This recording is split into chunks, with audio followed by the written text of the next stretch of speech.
Koinei te taiwhanga mātai I ranga a Gemella Reynolds-Hatem.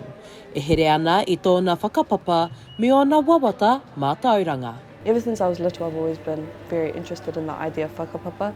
It wasn't until actually that I understood the scientific side of whakapapa was in my year 11 biology class with my teacher, and ever since then, I don't know why, I've just always been gravitated towards genetics. It is my safe space.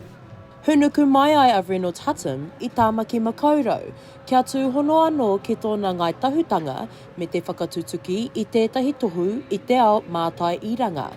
A I te wiki Māori kua pahure, ka tutuki o na whāinga e rua. If the University of Canterbury had genetics, I would have ended up there. It was a blessing in disguise. We also have whakapapa back to Moeraki as well as Tuahiwi, and it's been good to kind of be closer to that papakanga that I've not necessarily have been connected to be closer to my taua.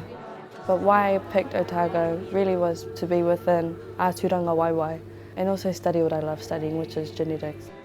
Ko te mahi inoa nei kei mua I tōna aroaro, ko te whai I te tohu pairua, e tiro ana ki ngā hāngaitanga o tōna whakapapa CDH tahi, I wainga I ngā wahine o Ngāi Tahu me te mate pukupuku ki te u.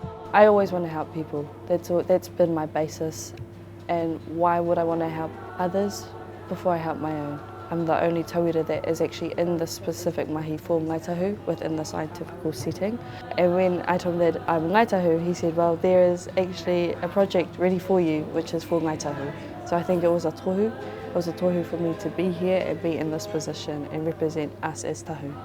Kātahi te wahine pukumahi.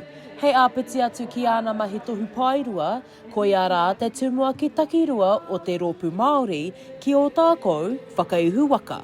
How I manage it is that the baseline of all of the things that I do is for the benefit of Māori, and it's for Māori and it's for our people.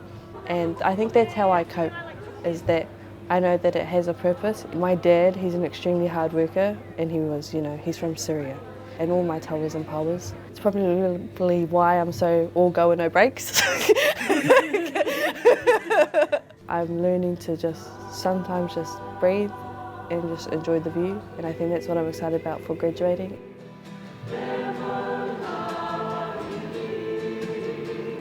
Kātahi te waiata kia whakanui I aia me tana whiwhi I te tohu paitahi, I noe nei e whai ana e ia I tētahi tohu pairua. Shakayla Andrews-Alapaki, Tahu News.